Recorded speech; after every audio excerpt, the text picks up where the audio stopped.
Hello viewers, আমি এই মুহূর্তে আছি একটা কলকাতার মানে জংশন রেল স্টেশনে।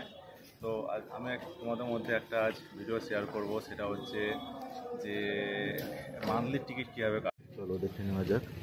মান্থলি টিকিট কীভাবে করতে হয়। আমি স্টেশনের ভিতরে প্রবেশ করেছি।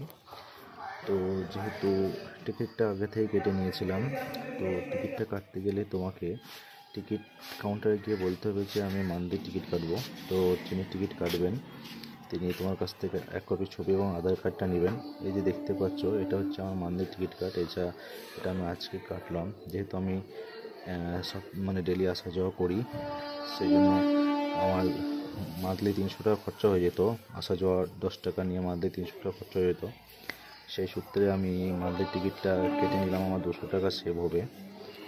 তো মান্থলি টিকিট কাটতে গেলে তোমাকে 100 টাকা, আধার কার্ড এবং 1 কপি ছবি দিয়ে টিকিট কাউন্টারকে জমা দিতে হবে। উনি তোমার যেখান শিয়ালদা থেকে ধরো পার্সারগাছ যাচ্ছ, সেই ডিস্টেন্সে তোমার টিকিটটা করে দেবে, যাতে হারানোর কোনো ভয়ও থাকবে না।